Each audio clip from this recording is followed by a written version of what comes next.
Thank you very much for staying with us.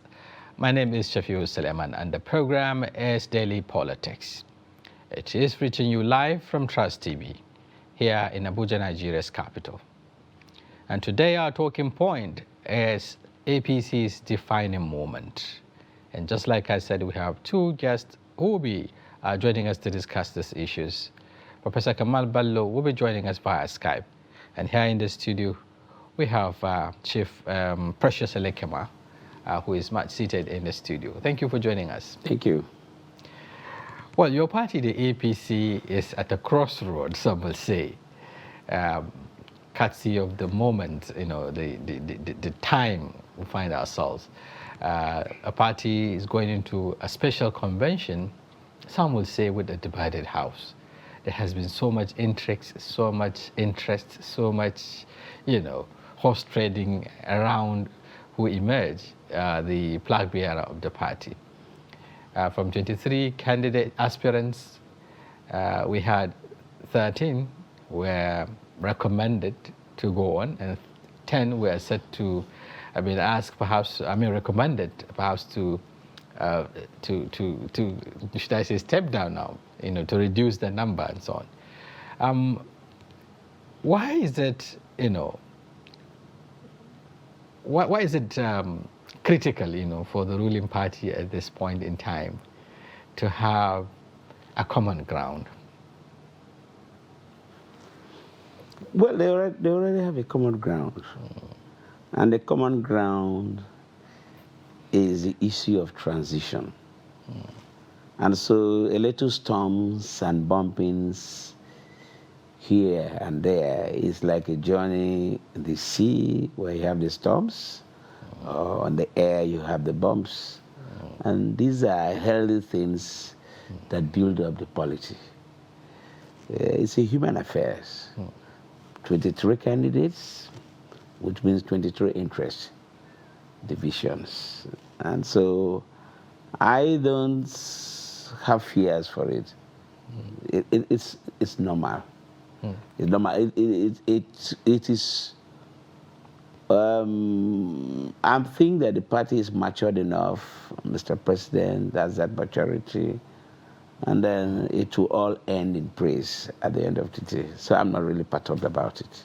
Okay, you're not perturbed when you are having 23 aspirants, you know, contesting to pick the to pick the ticket of the party, and at the same time, you're not perturbed when the president who was elected under the platform of the APC had met, you know, severally, not once, not twice, the third and the fourth time with stakeholders, including governors, but yet they are yet to agree or produce a consensus candidate. Isn't this, a challenging moment for the party? You have to appreciate changing times. You have to appreciate that the Electoral Act is working. If it was yesteryears, somebody would have, with a fiat, said, this is what President says. But that Electoral Act requires that all candidates must voluntarily endorse to say, we have agreed, I have ceased to be candidate, I have stepped down. This is the nothing point. And so that is why you have series of meetings. Because even if one candidate alone says, I'm not in agreement, then they're going to the ballot. So you have to appreciate that the Electoral Act, as amended, is beginning to fix the knotty issues of imposition and, you know, overbearing influence and all that. So that's why I tell you that these are storms that are expected, and the Electoral Act is in display. That, you know, nobody, the president, national chairman has announced, to say, oh, this is what, assuming that he announces, if it was true. And then he said no. So if it was before, they would have said party is supreme. Party has spoken. But is it the same situation? We'll come to that because you know, developments today have indicated also that well, even though it wasn't officially announced by the party, but we heard earlier today that the national chairman of the party has endorsed or handpicked or, announced the current Senate President Ahmed Lawan as a consensus candidate. The president position clearly defines that if the national chairman did say so, that the president was not part of it. And the 14 northern governors have said they are not part of it. And the others have said they are not part of it. So the national chairman may have had an opinion, a personal opinion, as it were. And it shows that... Do you see it as a personal opinion? Remember, at some point, the National Executive Committee of the party has ceded its powers to the NWC. And the chairman of the party is the leader of the NWC. And we are also aware that recently, just yesterday or thereabout, President Muhammadu Buhari has consistently talked about the need for him to provide a direction. And you think the chairman of the party will take a unilateral decision without the endorsement of the president? I don't want to argue whether he took unilateral. The president's position of saying, I'm not part of it, I don't know what that means. You have to process that. But even that statement is also contentious. Contentious in the sense that what the governors were telling the press, for instance, at that conference was that, yes, they met the president, they registered their disagreement with the position, and Mr. President told them to go back to the NWC and deepen the consultation, consensus arrangement and so on. So at what point? Look, like I said to you, we are lucky that we have the Electoral Act that is like a spanner. It's a big departure from before to say, you can't just say it. The least candidate there says, you can't say it. They need to agree. No matter how the consultations they will have, they can go back and forth until everybody agrees. They cannot have a consensus. So right now, you don't have that authority, that audacity, where somebody says, this is it. But now you have something behind it, just controlling you, not talking. Say, the whole 23 must agree. If they don't agree, well, the delegates have to determine who becomes a flag bearer. So we are... But what do you understand by, providing a direction? Is Mr. President talking about providing a direction? Providing a direction. Providing a direction, what is it? Say, go and see if you can agree to have one. Mr. President signed the amendment. He is aware that he cannot issue a presidential order, an executive order, to say this is what it should be. Okay? But he pleaded with the governors. They should allow him to choose his successor. So, isn't it, You know, you can never finish drawing a political map. Every secondary minute, a new angle comes up. I believe there is time in politics. 30 minutes is a lot of time to have that direction. So I'm not scared, I'm not worried. If you don't have such healthy storms, it doesn't show that the party is truly a party.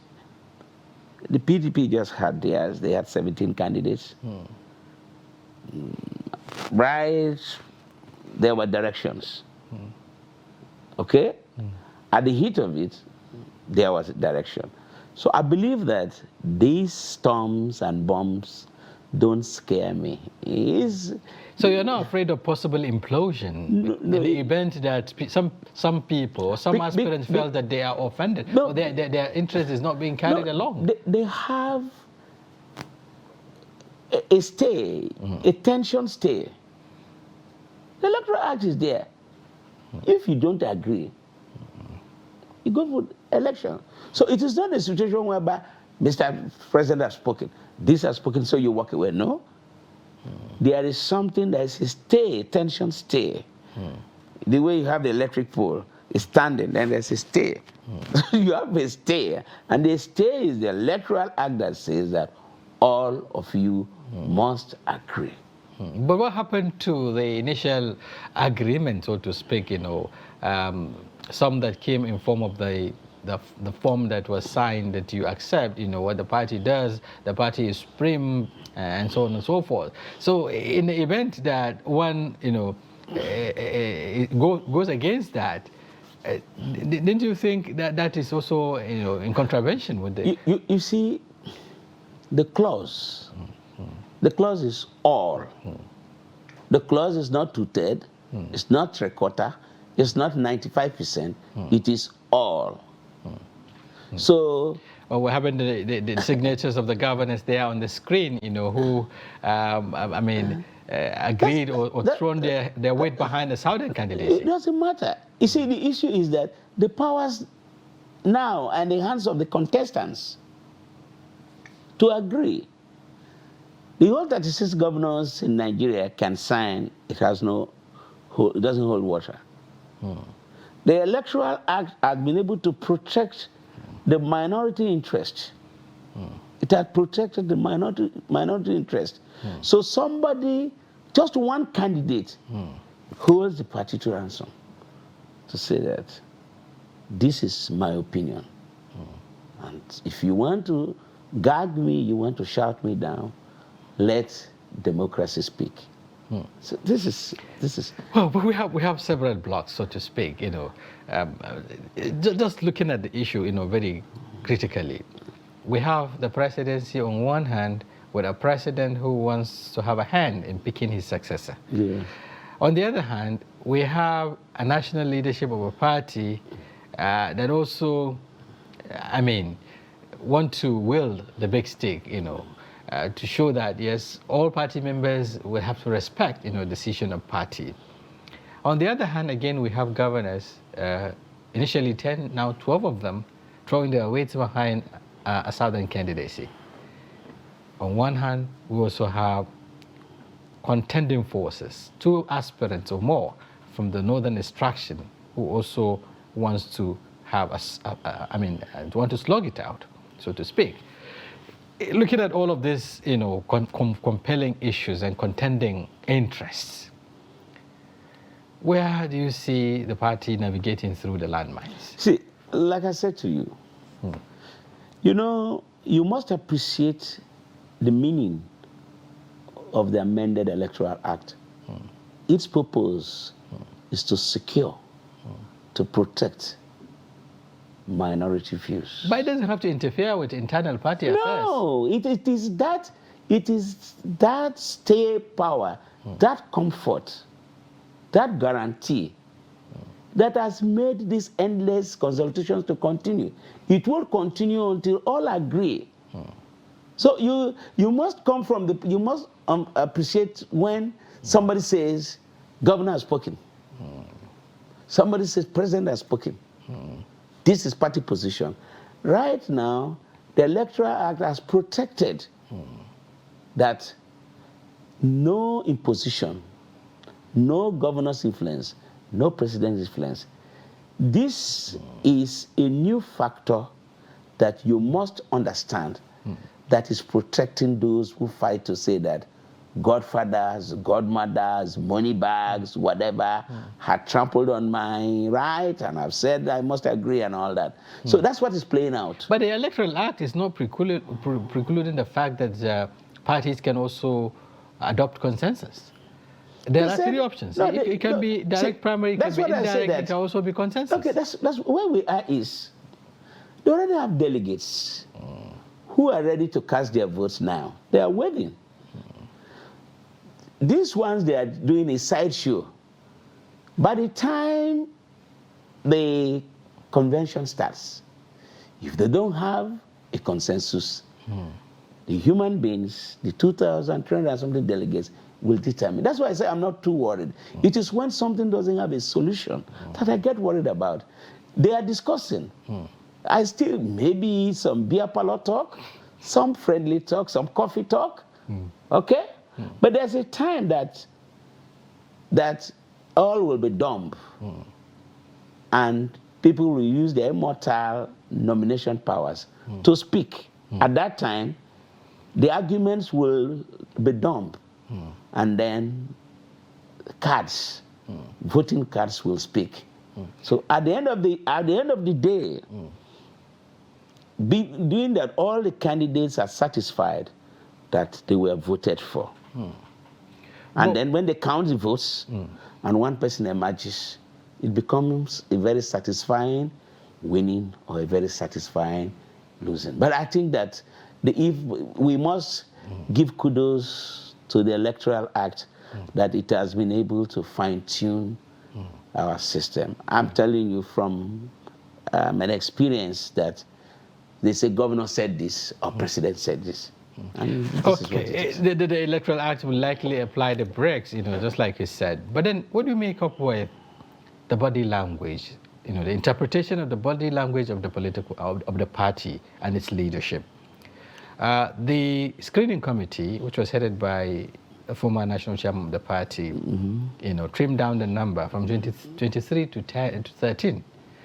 Even though there were clarifications, by the chairman that yes, the committee doesn't have the power to stop anyone from aspiring, but they will have to recommend, those that they think are strong enough, to face the other candidates of other political parties. That's step one. Again, step two, well, we're beginning to also see, even though not substantiated, an influence of the party in picking a consensus candidate. Don't you think all of this, a gradual process to show that there are certain, or to deny certain people the opportunity to slog it out as they want? That's why I keep telling you that yesterday, the party says, this is our position. You either take it or you leave it. Okay? Today, the party is appealing. This is our opinion. It is not take it or leave it. The people have a protection behind to say, we have a right to say we are not accepting. And so they're going to get into a quagmire. President knows that if the 23, one does not agree, they must go for the ballot. The national chairman knows that it is beyond him to say, I have declared, because the INEC is there to watch you say. So what I mean is that I think that we must appreciate and thank Mr. President. He has a legacy that he was able to protect the minority rights and views of people going to elections. To say that godfathers, money bags, governors, presidents have limited influences to determine somebody's fate. As soon as you buy the form, you become a factor. Because they know that if you don't agree, everybody must go to the polls.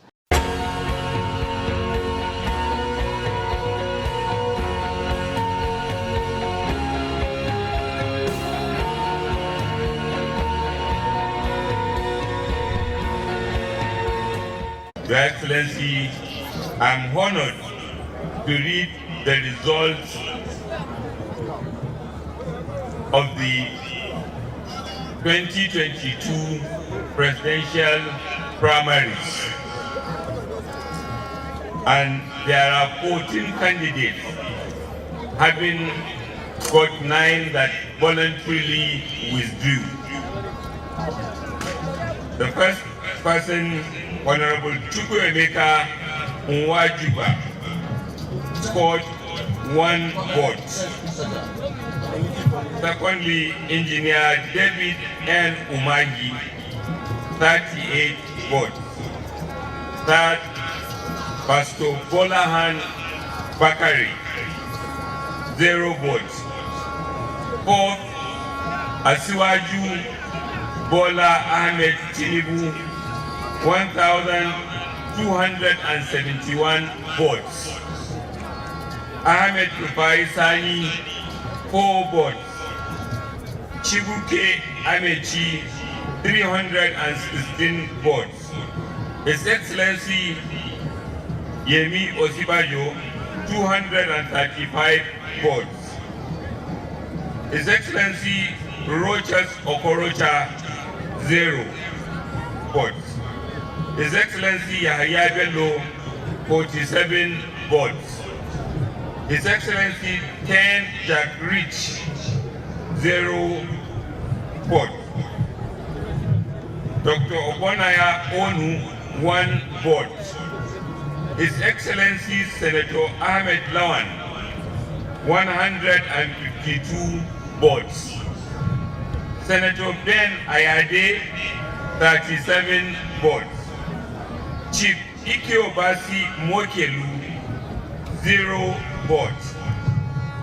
This is to certify that Asiwaju Bola Ahmed Tinubu, having scored the highest number of votes cast, is hereby declared winner.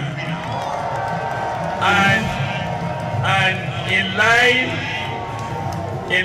with the provisions of the Constitution of our great party and guidelines for the nomination of candidates, and by the power conferred on me as the returning officer of this special presidential primary convention, I, Senator Abubakar Atiku Bagudu, do hereby declare Asiwaju Bola Ahmed Tinubu as the presidential candidate of our party in the forthcoming 2023 presidential elections.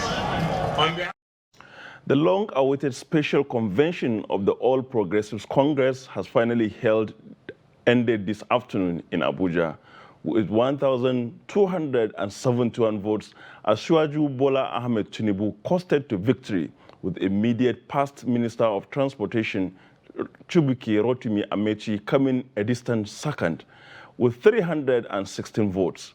With the convention now concluded, it is expected that all issues can finally be put to rest. Hello and welcome to Daily Politics on Trust TV. On this program, we discuss issues around politics, policy, and governance. I am Abdulaziz. Now joining us on this program this evening to discuss issues around the just concluded party convention and the emergence of the APC flag bearer, we have Mr. Bayo Onanuga, spokesman for the Bola Tinubu campaign organization, who will be joined, as well as Malam Adamu Toro, a public affairs analyst. While Mr. Malam Adamu Toro is with us in the studio, we are expecting to be joined by Mr. Bayo Onanuga later in the program. Thank you very much, Malam Adamu Toro, for joining us. Thank you very much. Thank you. Good evening, viewers. Let's now take a minute's break, and the conversation will continue when we get back. Stay tuned.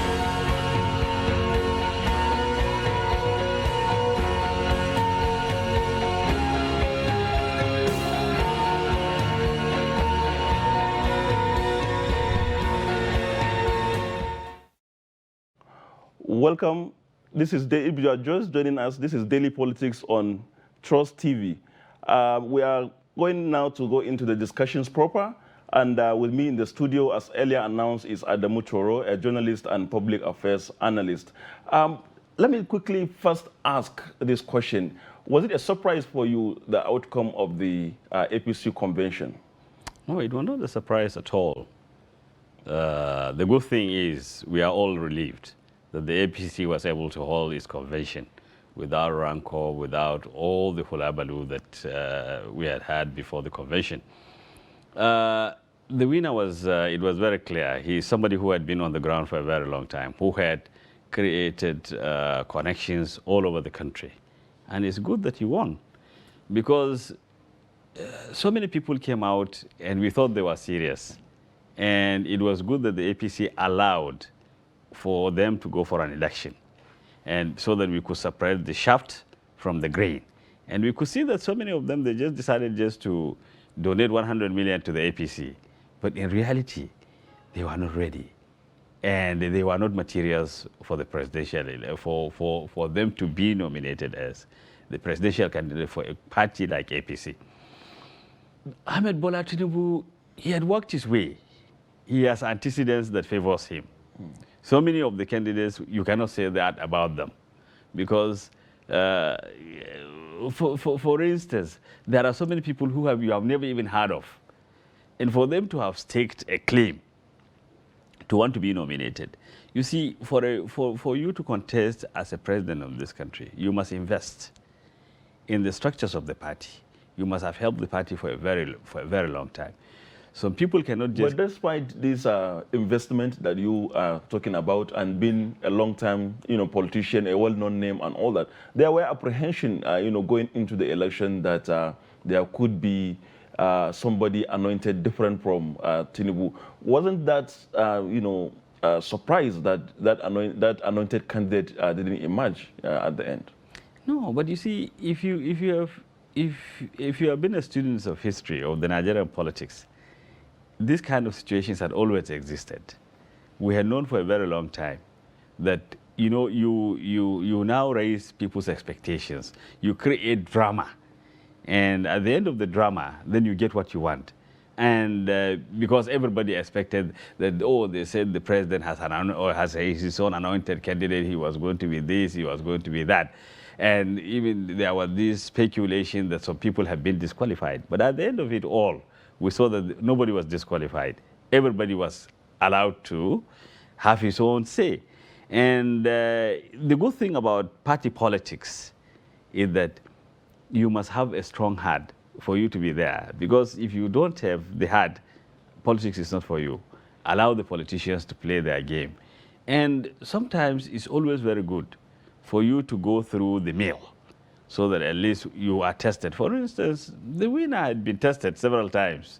If for nothing, he has been in charge of Lagos for a very long time. So he understands the politics. And if you can control the politics of Lagos, we can assume that it's a mini Nigeria. It's a very big state. It's a very wealthy state. And he had been able to mentor people to be leaders in that state. So he has paid his dues in politics. So when he said he wants to be the president of this country, it's good. So, but, when you mentioned that everybody was allowed to go into the election, but some people will say that is more of a setback to a plan of maybe installing somebody, endorsing somebody, rather than maybe having a consensus. So when the consensus couldn't work, then that is when the election was allowed. Could that be true? Well, we don't know. But what we know is that there were all kinds of speculations. And at the end of the day, it was proven to be not true. Because so many people were saying, the president is going to bring, they are speaking that this man is the presidential anointed. But it turned out to be false. And it's good for the party to have gone the whole hog.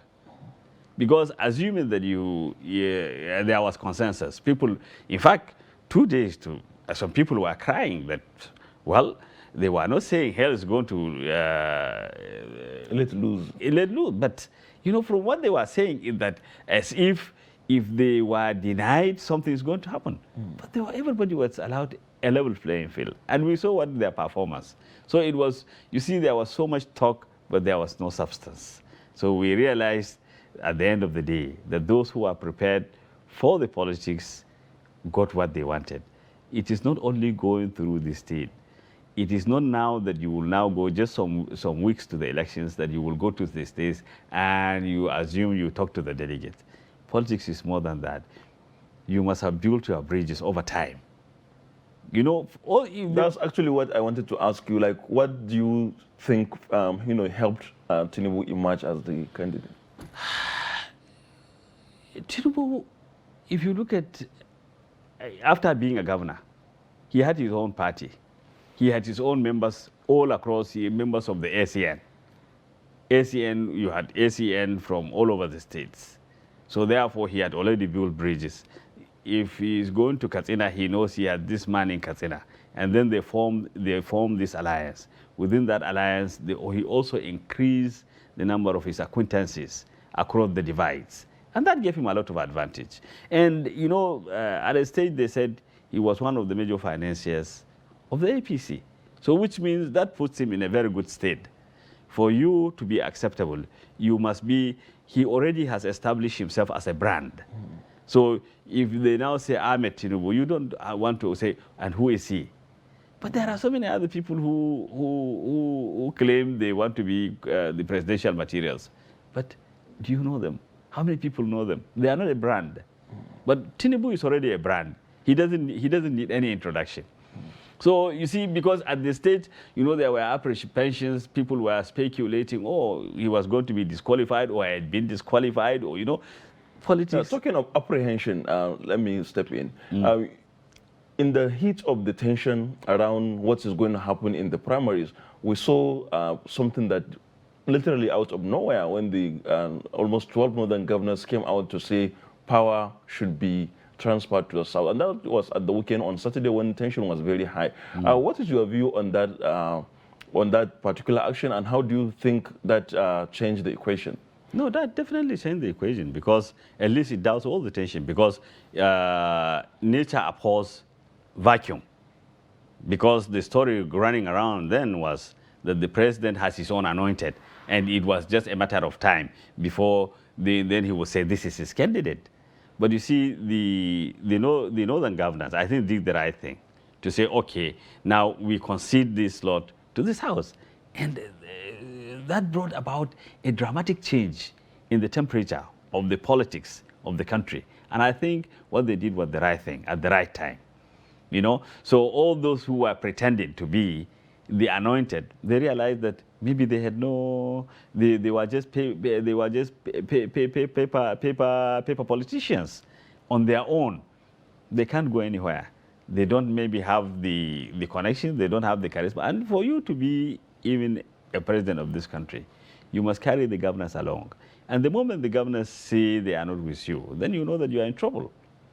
Because everybody knows it is the governors that have the delegates. It is the governors that have a certain level of control over the delegates. So if you don't have the governors, if you don't carry them along, now, how are you going to get the delegates? The fact that you are going to the state, yes, if you go to a state, they will give you a listening ear. That is all part of the courtesy. At least you are reformed. But it doesn't guarantee you that you are going to get the delegates, that they are going to vote for you. Even sometimes, until they enter the Eagles Choir, you are not even sure whether they are going to vote you or they are not going to vote you.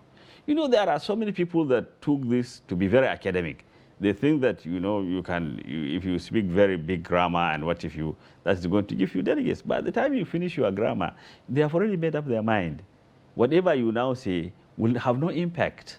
You know, unlike, for instance, now between now and the elections time, then you can be talking and then people will try to listen and then analyze. But this is just for these primaries. I mean, from day one, maybe they have made up their mind that this is where they are going, because their principals have decided that this is the candidate they are going to back. And that is good for the polity, and that is good for the APC. I think, to me, it is always better to allow for the contestants to go for an election instead of the consensus. Sometimes the word consensus has been so much abused that people know, they think they equate consensus with imposition. And it's not good for the politics. But then another issue is the selection, I mean, the statement credited to the chairman of the party. You know, he came out to say or he addressed the party leaders, other members of the NWC, in which he was actually endorsing a candidate, allegedly on behalf of the president. But then it backfired. How do you see the drama of that day? You know, the drama that played out that, I think, Sunday, was it Monday afternoon? No, but we should expect that kind of thing, because the beauty of all these things is to have all these kind of dramas, because it raises your expectations. It makes people to listen. It makes people to expect the best. You see, I mean, immediately he said that. The president said it had no anointed candidate. And the good thing is, now assuming that what do you think could have happened? it would not, the whole convention would not have been lively. Yeah. But now it has become very lively. And everybody will now go on, even if you lose, you lose quietly. You were not rigged out of the whole thing. But assuming that you now say that, yes, this is an anointed, people will go back angry and they will not work for the party. And it's not good for the party. Because whether you like it or not, some of these people will go now back, and then because they will now say, okay, I lost fairly, so I will work for the party. But assuming you just brought out somebody and you said, oh, this is the candidate, how are they going to work for him? It becomes very difficult even to sell your candidate. But don't you think that was like a plan that boomeranged somehow? Well, it could be so. You know, we don't know the whole nitty-gritty, because we are not part of the process of the discussions, because all the discussions, they are internal.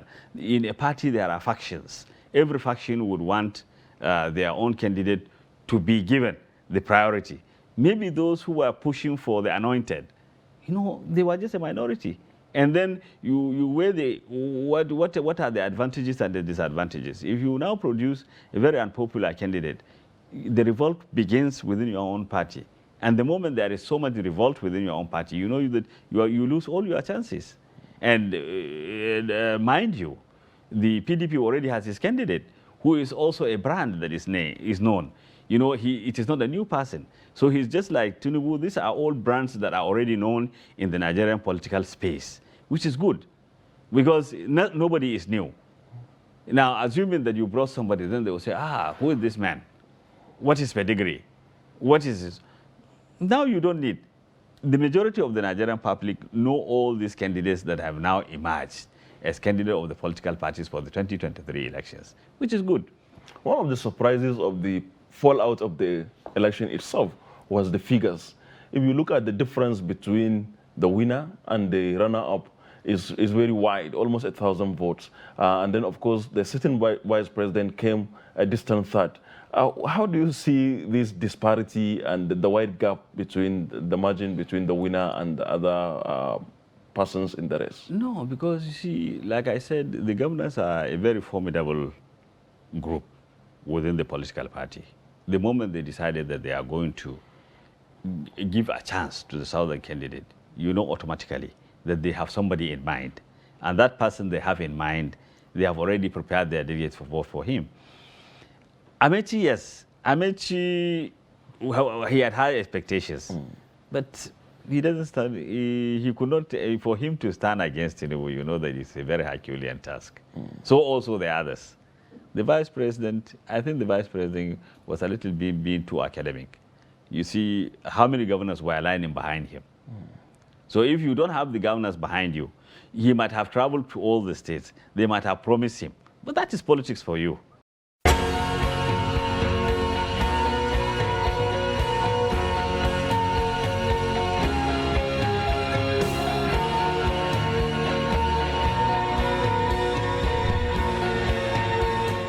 For the new Nigerian People's Party, NNPP, Senator Rabiu Musa Kwankwaso is the candidate of the party. He was born on 21st October 1956. He was the governor of Kano State from 1999 to 2003 and 2011 to 2015.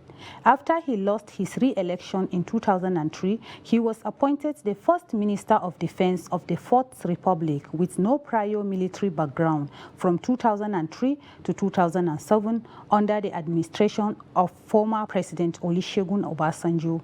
He was later elected to the Senate in 2015, serving one term under the platform of the All Progressives Congress, APC, and represented Kano Central Senatorial District. Kwankwaso unsuccessfully contested the presidential primaries nomination under the opposition All Progressives Congress but lost to Muhammadu Buhari.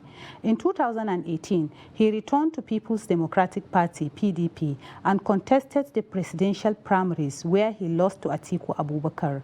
Senator Rabiu Kwankwaso is the presidential candidate of the new Nigerian People's Party, NNPP, and the leader of the party he founded after dumping the PDP to pursue his 2023 presidential ambitions. Abdulateef Kola Abiola is the presidential flag bearer of the People's Redemption Party, PRP. Kola Abiola was born on the 1st of July 1962. He hails from Ogun, southwest Nigeria. Not much information is known about Kola Abiola aside from his family of MK Abiola, who won the June 12, 1993 presidential election. He now flies the flag of the People's Redemption Party, PRP. Prince Adebayo Adewale has emerged the presidential flag bearer of the Social Democratic Party, SDP, for the 2023 Nigerian presidential election. Adewale Adebayo was born on the 8th January 1972 from Ondo, southwest Nigeria. He is a Nigerian lawyer and founder of Kaftan TV. Adebayo was a public affairs commentator who provided advice on national issues. He participated in Nigerian politics as a member of the Third Force. On January 15, 2002, Adewale Adebayo declared his intention to run for the office of the Nigerian president. As election day draws nearer, Rabiu Musa Konkoso of the NNPP, Abdulateef Kola Abiola of PRP, and Adebayo Adewale of the SDP are contesting in the 2023 Nigerian presidential election. Nan Muhammad, Trust TV News, Abuja.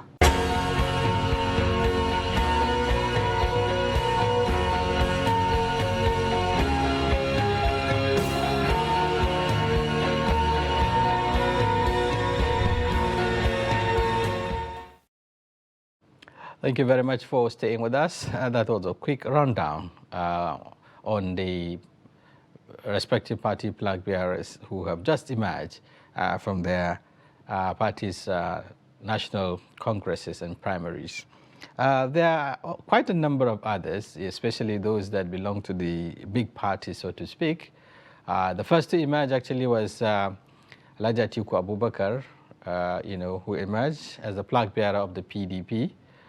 Senator Bola Ahmed Tinubu emerges for the APC, and Peter Obi, former governor of Anambra State, emerged flag bearer of the Labour Party. So these are some of the contenders, some of the candidates that will be slugging it out at the 2023 presidential election. So back in the studio, we'll be discussing, just like I said, the emergence of these gladiators, the chances of their political parties, the challenges ahead of them, and of course, what the future holds with regards to who perhaps gets Nigerians a blessing, to become Nigeria's president 2023. And as I said earlier on, we have in the studio Dare Olabi, a public affairs analyst, and Ezekiel Ogochukwu. Together we'll be looking at the issues very closely. Let me start with Mr. Dare. Yeah. Now, you've seen, the build-up to the congresses of the political parties, that is the presidential primaries, so to speak. You've also seen how some of these candidates that we talk about emerge. What do you make up on the entire process? Let me get that. What? The processes that led to their emergence. Well, except Labour Party, I don't think there's any other party complaining about the process that led to the emergence of the flag bearer. Yeah, Labour Party at the moment is having a factional... I think they have about four presidential primaries, and I think I was discussing... Quite controversial. One of the reasons why I was discussing Southern politics with my brother here before we entered the studio, So far, I don't think other parties have any issue with the processes that led to the emergence of their flag bearers. And as a political watcher, I think too that I don't think I have any issue with the processes that led to the emergence of all the flag bearers of the parties, except Labour Party that is fighting itself. Okay. Well, it doesn't have issues with the processes, but some Nigerians would say, across party lines, we've seen the influence and the power, so to speak, of either the delegates that decide the fates of these aspirants or those who have the influence of also teleguiding the same delegates to tow a particular direction. What do you make up with the involvement of perhaps the governors in some of these processes and the delegate system itself? Unfortunately, I have to disagree with my learned friend here.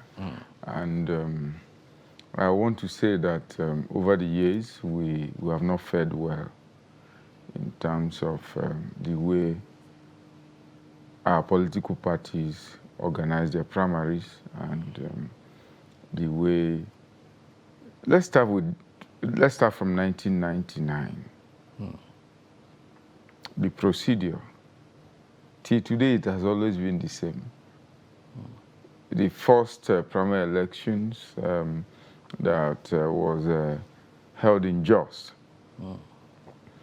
If you have the opportunity to watch the primary elections... You're talking about 1999, up to 1999, right? 1999. That's right. If you have the opportunity to watch what happened in Jos in 1999 between Ekwema and Obasanjo, there won't be any difference between what happened 2 days ago or a day ago between Asiwaju Bola Tinubu and other aspirants. It's the same procedure, nothing changes. What about the involvement, the money involvement, for instance? It is still the same thing. I'm coming to that. And then you go to PDP. It is still the same thing. Nothing has changed in terms of procedure. I am talking about procedure now. That's right. We have not learned anything in terms of management of time. We have not learned anything about technological involvement in the process of our primary elections. So how do we now? But what are you, sorry for interjecting. Go ahead, go ahead. Talking about transparency, some would say virtually all the primaries were transparent. We've seen delegates, queuing in to, collect the ballot papers and go and cast their votes and what have you. See, transparency, sir, is not about what you see on television and what you see when individual delegates. I'm a delegate, or rather I was a delegate. Okay, are you a delegate in this dispensation, or you're saying, previously? I'm a PDP member and I was a delegate. No, let's get it right. Are you a delegate in this dispensation? If you are... I am telling you that I was a PDP delegate. Okay, give us a background with regards to what is involved behind the scene. That you were bribed? I'm coming now. No, we're not talking about bribery. No, we need to know... See, the procedure, I want us to be clear. I understand the procedure because I'm a party man. Outside being a lawyer, I was involved from the grassroots to the emergence of the leader of our party today, Alhaji Atiku Abubakar. Just tell us the process. What happens behind the scene? Because you did mention so many that it's things beyond that happen what behind people the see. scene. Tell us who. Well, I'm in charge. We're not talking about bribery. No. We're not talking about bribery here. We're talking about understanding the processes, please. I cannot. Okay, there was no bribery in my political party. But in APC convention, one could see what happened behind the scene. In fact, from what I saw on television... What did you see? Did you also see money exchanging hands? Is that what you want to tell us? I saw EFCC agents... They were also at the PDP primaries. No. They were? They were towards the end. Well, just tell us. The simple question is, what happened behind the scene? What happened behind the scene was an underhand, please, between aspirants. Across party lines. Is that what you're saying? Unfortunately. Okay. Now, it's good that you tell us the truth. I like that. Talking about the monetary involvement. And then there's one other thing that featured also prominently in all the political parties' primaries, for instance. There has been efforts, to arrive at consensus kind of arrangement from the PDP to the APC and other political parties.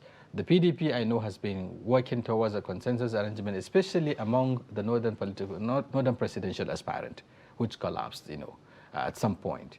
Again, in the APC, we've also seen how they dilly-dallied, and then delayed perhaps even the convention in order to arrive at a consensus, which also failed. So, what do you make up with the, adoption or, utilization of the consensus option, which has, created a lot of acrimony? Well, before I answer the question, let me quickly address the point he was trying to make.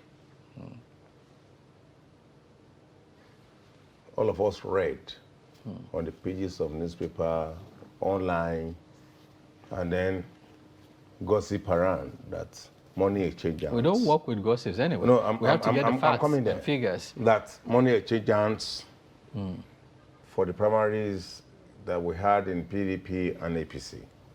I'm a lawyer. I work with what I see. What I saw at PDP primaries and APC primaries is what I'm talking on. Except somebody comes to tell me that he was bribed.